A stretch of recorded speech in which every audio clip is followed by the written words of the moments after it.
পঞ্চতন্ত্রের গল্পে আজকে শুনবেন পর্ব 2, গোঁজ ও পোড়ানো বানর। কোনো এক শহরে বাস করত এক বণিক। সে একটি মন্দির তৈরি করেছিল নিকটবর্তী গাছপালার মধ্যে। কারিগররা সেখানে করাত দিয়ে গাছ কাটছিল। তখন দুপুরবেলা কারিগররা গেছে খেতে। এই সুযোগে একদল বানর এলো। ওরা প্রায়ই আসে, ছুটোছুটি করে, কিচিরমিচির করে, আবার চলে যায়। ওই দিন এক বানর লাফ দিয়ে উঠল আধচেরা একটি অঞ্জন কাঠের ওপর। তার মধ্যে ছিল একটি গোঁজ ঢোকানো। বানরটি খেলতে খেলতে গোঁজটি উপড়ে ফেলল। যেই না উপড়ে ফেলা, অমনি তাতে পিষ্ট হয়ে সে অক্কা পেল।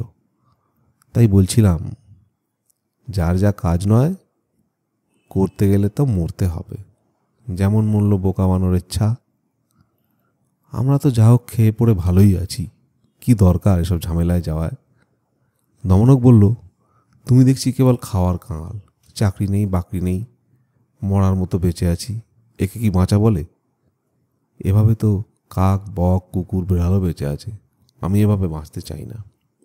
যে বাঁচা লোক সমাজে প্রশংসা পায়, আমি তেমন বাঁচা বাঁচতে চাই।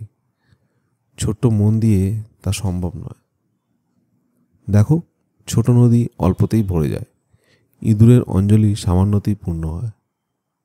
আর যারা কাপুরুষ তারা অল্পেতেই তুষ্ট হয়। আরও দেখো, পতাকার স্থান যেমন বাঁশের আগায়, তেমনি যার অবস্থান সমাজের উঁচুতে না হয়, তার জন্ম কেবল মায়ের যৌবনই হরণ করে। কটারক বলল, কিন্তু আমরা এমন কি যে রাজা আমাদের কথা শুনবে? কথা সেখানেই বলা উচিত যেখানে সাদা কাপড়ে রঙের মতো লাগে। উত্তরে দমনক বলল, দেখো, রাজার সঙ্গে যার যা সম্পর্ক থাকে, লোকে তাকে ভয় পায়, শ্রদ্ধা করে। তা না হলে কে কাকে ঠ্যাঙায়? যারা বিদ্বান, বীর, শিল্পী, উচ্চাকাঙ্ক্ষী এবং সেবক, রাজা ছাড়া তাদের গতি নেই। যারা আত্মাভিমানে রাজার কাছ থেকে দূরে থাকে, তাদের পাশ্চিত্য আমরণ ভিক্ষা। ও আমার দ্বারা হবে না। কটারক বলল, দেখো দমনক, রাজাদের মর্জি ক্ষণে ক্ষণে বদলায়। এই ভালো তো এই মন্দ, ক্ষণে রুষ্ট, ক্ষণে তুষ্ট। তাই তুমি গিয়ে কি বলবে, কিভাবে তাকে বশ করবে? দমনক বলল, দেখো, যারা বুদ্ধিমান তারা যার যে ভাব তা সঠিক বুঝে নিয়ে চট করে বশ করে ফেলে। রাজা ক্রুদ্ধ হলে প্রশংসা, তার প্রিয়জনকে ভালোবাসা, অপ্রিয়জনকে নিন্দা করা, তার দানের প্রশংসা করা, এগুলি হলো তন্ত্রমন্ত্র ছাড়াই বশীকরণের উপায়। এভাবে সবসময় মন জুগিয়ে চললে রাক্ষসকেও বশ করা যায়। এই বলে কটারকের নিকট বিদায় নিয়ে দমনক পিঙ্গলকের নিকট গেল। এদিকে ভয়ার্ত পিঙ্গলক পুরনো চাকরকে আসতে দেখে মনে জোর পেল। তাকে কাছে ডেকে বলল, এতদিন কোথায় ছিলে বন্ধু? কটারক মনে মনে বলল, বেটা হারামজাদা, তাড়িয়ে দেওয়ার সময় কুকুর বিড়ালের মতো ব্যবহার করেছ, আর এখন বিপদে পড়ে এমন গদগদভাবে কথা বলছে যেন আমি ওর 14 পুরুষের পরমাত্মীয়। কিন্তু প্রকাশ্য জোর হাতে বলল, প্রভু অভয় দিলে বলি। পিঙ্গলক বলল, নির্ভয়ে বলো। দমনক বলল, মহারাজ, মালিক যদি সব ভৃত্যের সঙ্গে সমান ব্যবহার করেন, গুণের কোনো তারতম্য না করেন, তাহলে গুণবান ভৃত্যরা সেখানে থাকে কি করে? তাই ততদিন দূরে ছিলাম। কিন্তু আমরা হলাম বংশানুক্রমে আপনাদের গোলাম, তাই বিপদের সময় দূরে থাকি কি করে? দেখুন, না ডাকতেই যে প্রভুর বিপদে পাশে দাঁড়ায়, কিংবা প্রভুর ক্ষতিকর কিছু দেখলে আদেশের অপেক্ষা না করেই যে প্রতিবিধান করে, সেই তো প্রকৃতি ভৃত্য। পিঙ্গলক দমনের মনের কথা বুঝতে পেরে মৃদু হেসে বলল, ঠিক আছে ঠিক আছে, তোমাকে তো চিনি, তা কি বলবে নির্ভয়ে বলে ফেলো।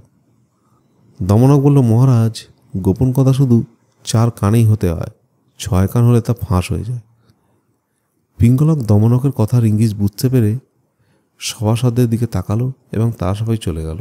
তখন দমনক বলল, মহারাজ, জল না খেয়েই ফিরে এলেন যে? ভৃত্যের নিকট ধরা পড়ে যাওয়ায় পিঙ্গলক লজ্জা পেল। প্রথমে কিছু বুঝতে পারল না, তারপর মুচকি হেসে বলল, ও কিছু না, এমনি।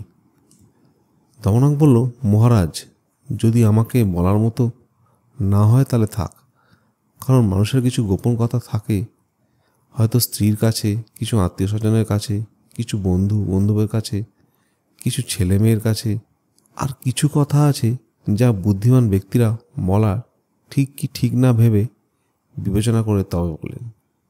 পিঙ্গলক ভাবল এই যথার্থই যোগ্য লোক, একে বলা যায়। তাই সে বলল, বনে এক অদ্ভুত জন্তু এসেছে, বিকট তার আওয়াজ, যেমন আওয়াজ তেমনি তার শক্তি। আমি আর এ বনে থাকবো না। দমনক বলল, মহারাজ ডাক শুনেই ভয় পেলেন? জন্তুটা কি তা না জেনেই বাপ পিতামহর এই রাজত্ব ছেড়ে চলে যাবেন?